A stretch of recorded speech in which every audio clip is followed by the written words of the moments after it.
आदरणीय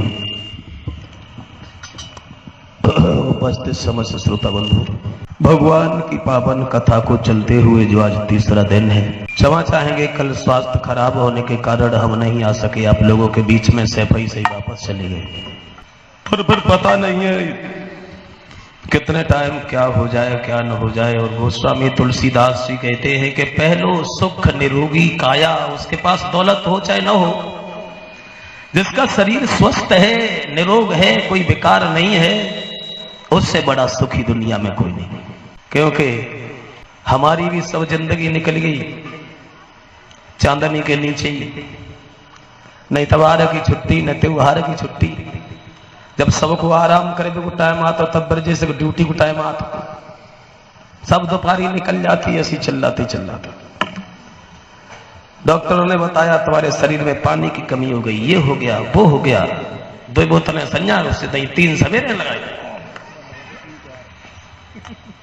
और भगवान की कृपा से परसों शाम से अभी तक रोटी नहीं मिली।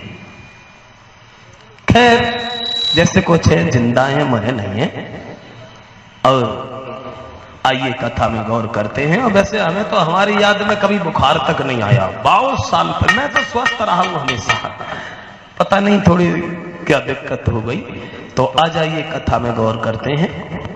जिस कथा के सौजन्य से हमारा आप तक आना हुआ, आप सबके दर्शन हुए, और हम पहली बार नहीं आए हैं, हम तो आपके बीच में पहले भी आ चुके हैं, और यहाँ आना जाना हमारा बना रहता है। तो आइए देखें भगवान की कथा में, भगवान की पवित्र कथा को जो लोग सुनते हैं पढ़ते हैं, वो दुनिया की बाधाओं से, कलेशों से, उलझनों से हमेशा दूर रहते हैं। क्योंकि गोस्वामी तुलसीदास जी लिखते हैं रामचरितमानस में कि भगवान की कथा सुनना ये भी एक तरह की भक्ति है। ये कौन सी तरह की भक्ति है? तो बाबा तुलसीदास जी कहते हैं कि प्रथम भक्ति संतन कर संगा, दूसरी रति मम कथा प्रसंगा।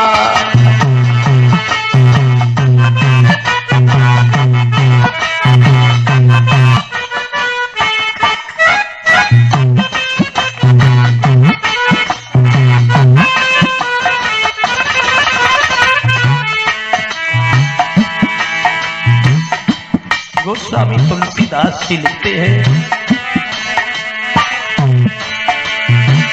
प्रथम भक्ति संतन कर संगा, दूसरी राति मम कथा प्रसंगा।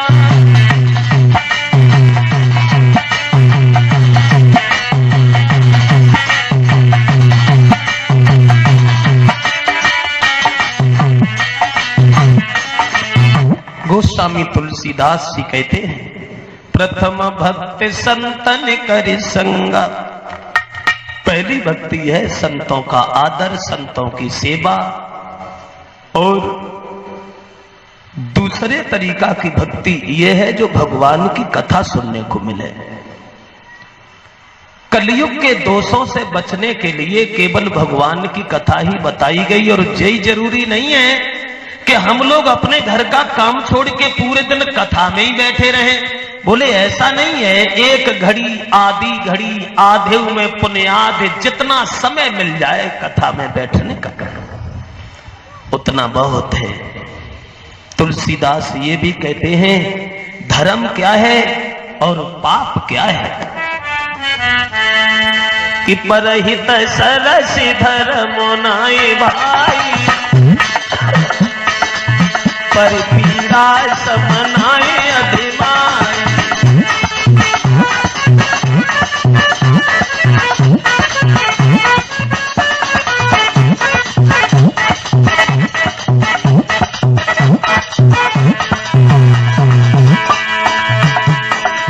परहित सरस और धर्म नाय भाई, परि पीड़ा समनाई अधिमाई, परि पीड़ा समनाई अधिमाई, परि पीड़ा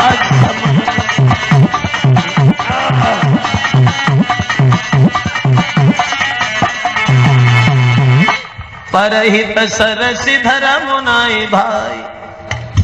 दूसरे के हित में जीना, पर स्वार्थ में समय बिताना, दूसरे की आत्मा को सुख पहुंचाना, दूसरे के दुख में दुखी हो जाना, इससे बड़ा कोई धर्म नहीं है। और बिना मतलब के दूसरे की आत्मा को दुख देना, इसके बराबर कोई पाप नहीं होता। कभी हमारी जबान से किसी के प्रति ऐसे शब्द न निकले जो दूसरे को बुरे लगे। कभी हमारे हाथों से कोई ऐसा काम न हो जाए जिससे दूसरे का नुकसान हो जाए। तो लगा सको तो बाग लगाओ, पर आग लगाना ना सीखो। यदि मिटा सको तो अभिमान मिटाओ, पर मान मिटाना ना सीखो। और कमा सको तो धर्म कमाओ, पर पाप कमाना ना सीखो।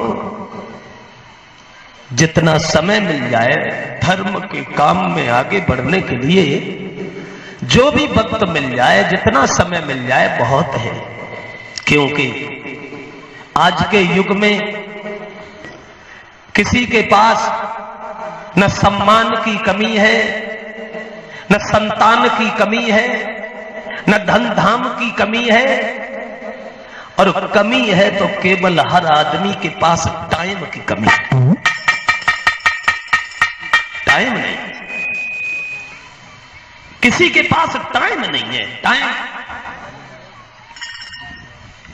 किसी से भी पूछ लो, क्या करें, टाइम ही नहीं।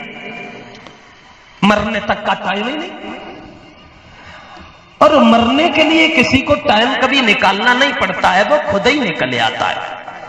जब यमराज लेन को आवे, आए के पकड़े पाए, तो उनसे कह दी अब मुझे फुर्सत ना है।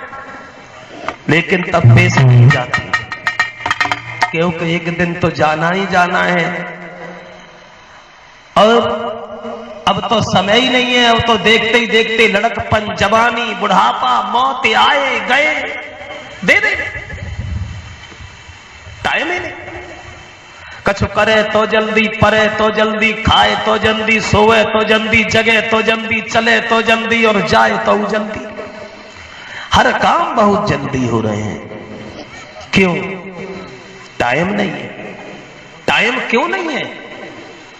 पहली बात तो यह है कि हमारी आवश्यकताएं बहुत हैं।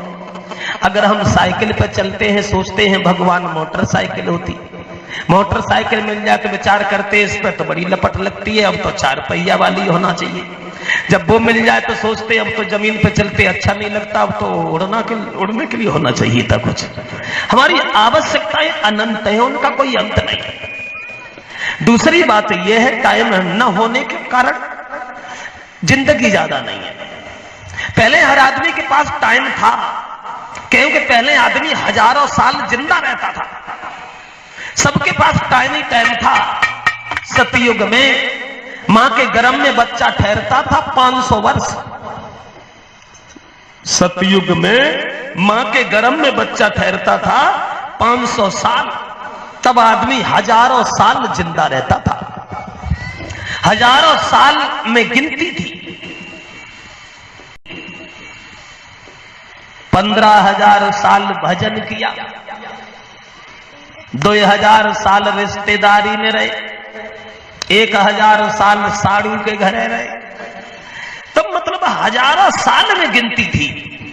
समय घटते घटते घटते घटते कलयुग में मां के गर्भ में बच्चा ठहरता है 9 महीना। तब आदमी खूब जिंदा रहे, खूब जिंदा रहे तो 120 साल जी सकता है बस। और अब तो वो भी समय घट गया, 120 साल बहुत दूर है, 100 साल तक पहुंचना भी बड़ी मुसीबत है। खूब ताकत लगाई, खूब दवा खाई तो पहुंच गए 70-80, ना तो झोरा उठाओ और जे गए सीधे। टाइम ही नहीं।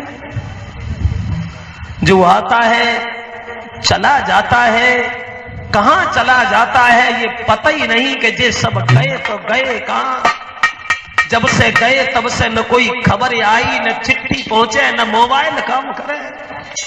आखिर जे सब कहां चले गए।